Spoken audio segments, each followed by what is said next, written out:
बिस्मिल्लाहिर्रहमानिर्रहीम। अस्सलाम वालेकुम दोस्तों, कैसे हैं आप। आज मैं लेकर आया हूँ आपके सामने इंडिया के काफ़ी बड़े अदाकार, बहुत बड़े नहीं, राजकुमार। मेरी कसम, कितने अच्छे लगते हैं तेरे हाथ में।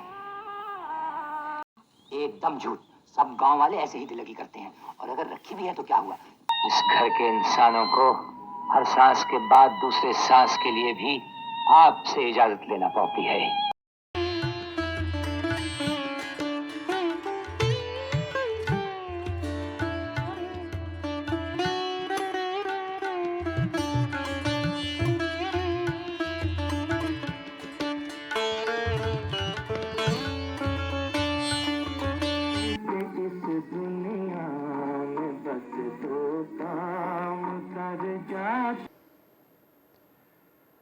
राजकुमार से मेरी नई नस्ल भी शायद थोड़ी बहुत वाकिफ़ हो।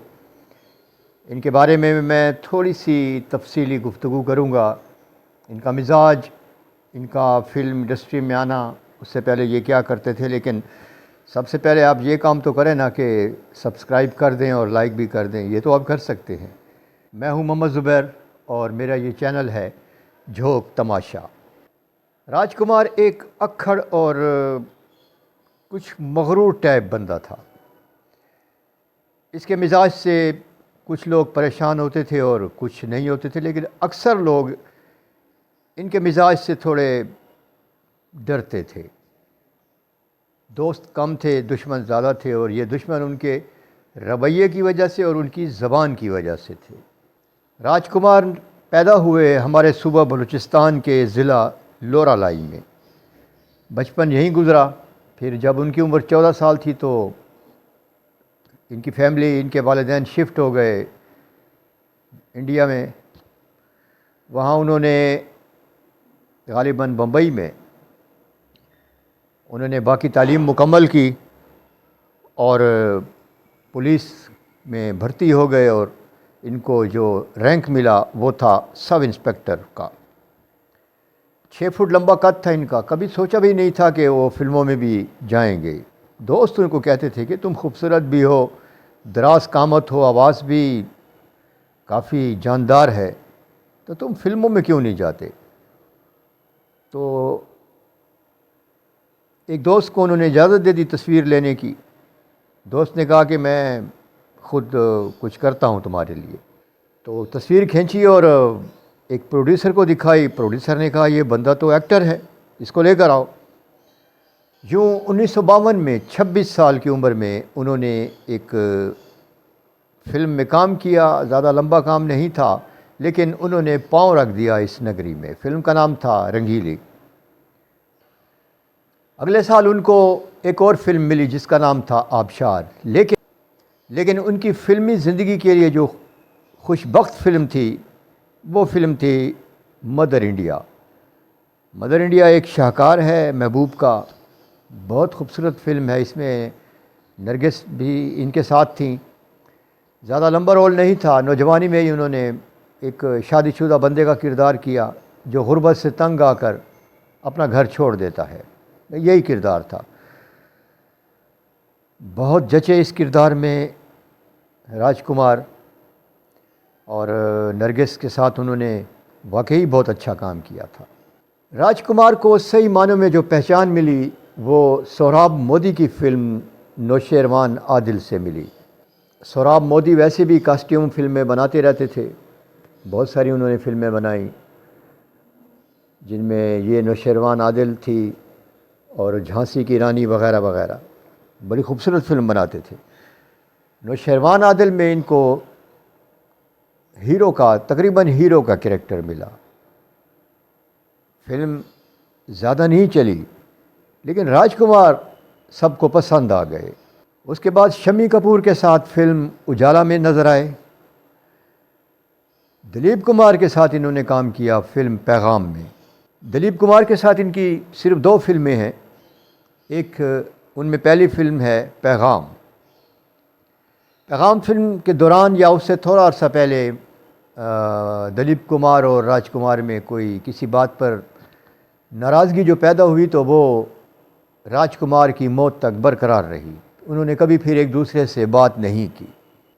1963 में इनकी फ़िल्म थी दिल एक मंदर, और 2-3 साल बाद एक और फिल्म मिली वक्त। इन दोनों फिल्मों में इनका रोल काफ़ी जानदार था और राजकुमार बहुत से लोगों के पसंदीदा अदाकार बन गए। राजकुमार बहुत बड़े अदाकार नहीं थे, इसमें कोई शक नहीं। इनसे बड़े अदाकार राज कपूर और दिलीप कुमार थे, बलराज साहनी थे, शशि कपूर थे। लेकिन इनका एक जो लहजा था, बोलने का जो स्टाइल था, वो बहुत पसंद किया जाता था। सुभाष घई एक फ़िल्म बनाना चाहते थे, सौदागर, जिसमें दो दोस्त होते हैं, और उसके लिए एक तो उनकी नज़र में थे दिलीप कुमार और दूसरे थे राजकुमार। लेकिन सुभाष घई इन दोनों का पस मंज़र जानते थे, लिहाजा उन्होंने पहले दिलीप कुमार से बात की कि इस फिल्म में आपके साथ राजकुमार होंगे। दिलीप कुमार ने पहले इनकार किया, लेकिन फिर सुभाष घई के कहने पर वो मान गए। अब मसला था राजकुमार का। राजकुमार के पास पहुंचे सुभाष घई और उनके आगे स्क्रिप्ट रखा। राजकुमार को स्क्रिप्ट अच्छा लगा। उन्होंने पूछा कि मेरे साथ और कौन है, तो सुभाष घई ने जवाब दिया कि दिलीप कुमार। सुभाष घई का ख्याल था कि राजकुमार भी शायद थोड़ा पसोपेश करें, शायद इनकार भी कर दें, लेकिन राजकुमार ने अपने मखसूस लहजे में कहा कि पूरे इंडिया में दो ही तो अदाकार हैं, एक राजकुमार और एक दिलीप कुमार, और राजकुमार के बाद जो दूसरा नंबर है वो दिलीप कुमार का है। और कुछ लोग ये भी कहते हैं कि उन्होंने ये कहा कि इंडिया में अदाकारों के नाम पे तो यहाँ बंदर हैं सब, सिवाय दो अदाकारों के, राजकुमार और दिलीप कुमार। अपना नाम उन्होंने पहले लिया था। बहरहाल इस फिल्म में उन्होंने इकट्ठे काम किया। सौदागर में अच्छी फिल्म थी, दोनों ने इसमें ज़बरदस्त किरदार अदा किया था। 1966 यानी कि 1966 में इनको हमराज फिल्म में काम करने का मौका मिला, और अब आता है 1971 जिसमें इनको हीर रांझा में काम करने का मौका मिला। वो फिल्म तो ज़्यादा न चल सकी, लेकिन इसमें राजकुमार पर जो गीत पिक्चराइज किया गया था मदन मोहन की मौसीकी में, वो यकीनन एक लाजवाब गीत है, और अपने हर दौर में ये गीत बहुत शानदार रहा है। इसकी मौसीकी में जो मेलोडी थी, जो इसमें एक तासुर था, बहुत ज़बरदस्त। कमाल की मौसीकी दी इसमें मदन मोहन ने, और कमाल की इसमें डायरेक्शन थी। हीरो से काम कराने का जो स्टाइल था डायरेक्टर का, और कमाल की अदाकारी की इसमें राजकुमार ने।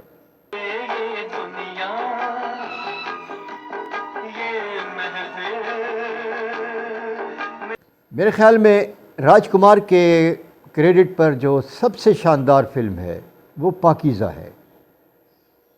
वैसे तो मजमूई राजकुमार मेरे फेवरेट कभी नहीं रहे, बुरे भी नहीं लगे, लेकिन पाकीज़ा में इन्होंने कुछ मकालमे बहुत खूबसूरत बोले, मज़ा आ गया उनके मकालमे सुनकर। ये किसी दलदल पर कोहरे से बनी हुई हवेली है जो किसी को पनाह नहीं दे सकती। इब्तदाई ज़माने में जब अभी वो फिल्मों में नहीं आए थे तो पुलिस में थे, तो इनकी लड़ाई हो गई, दो बदो लड़ाई हो गई, गोलियों से नहीं, 2-3 बंदों से, और इनके हाथों एक आदमी मारा गया था, कत्ल हो गया था, जिसकी पादाश में इन पर केस चला। 1 साल तक केस चलता रहा, फिर वो बरी हो गए। लेकिन बरी हो जाने के बाद उन्होंने अपनी जॉब छोड़ दी थी और फिल्मों में आ गए थे। राजकुमार के बस 2 ही शौक़ थे, किताबें पढ़ना और नेचर को देखना, फितरत के नज़ारे करना। मसलन अगर किसी जगह आउटडोर शूटिंग है और ख़ूबसूरत नज़ारे हैं, पहाड़ी इलाका नहीं भी है, सब्ज़ा है, तो वो पूरे यूनिट से हटकर कुर्सी लगाकर कुर्सी पर बैठ जाते थे और नेचर से लुत्फ़अंदोज़ होते थे। वो ख़ुद कहते हैं कि मैंने एक्टर बनकर अच्छा नहीं किया, ये मेरी जॉब नहीं थी। बहरहाल वो फ़िल्मों से जुड़े भी रहे और अपनी जो 40 साला फ़िल्मी ज़िंदगी है उसमें उन्होंने तकरीबन 70 फ़िल्मों में काम किया। गुज़िश्ता सदी के आखिरी अशरे में वो बीमार हो गए और उनको कैंसर हुआ। कैंसर भी उस वक्त पता चला जब वो अपनी जड़ें पकड़ चुका था। तो जब मामले की नज़ाकत का पता चला राजकुमार को, तो उन्होंने फ़िल्मी दुनिया छोड़ दी, अपने घर वालों को छोड़ दिया और सिर्फ़ एक नौकर के साथ किसी अलग सी जगह पर गोया गोशा नशीं हो गए। उन्होंने सब लोगों से मिलना जुलना छोड़ दिया था। वो नहीं चाहते थे कि किसी को पता चले कि मैं बीमार हूँ, मैं बेड पे पड़ा हूँ। फिर वो रात, जिस रात उनकी वफ़ात होनी थी, उनको भी पता चल गया कि ये मेरी ज़िंदगी की आखिरी रात है।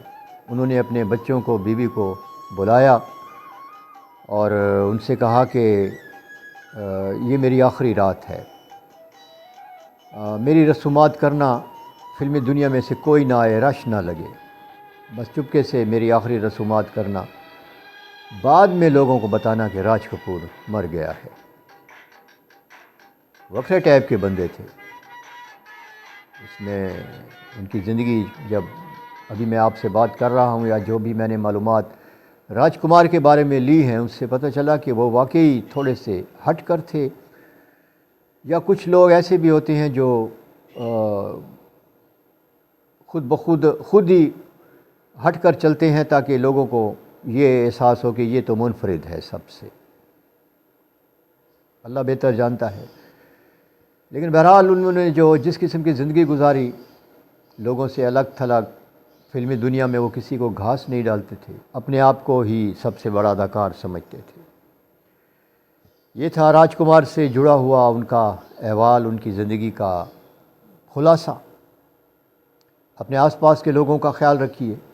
अल्लाह ताला आपका ख्याल रखेगा। वीडियो देखने का शुक्रिया।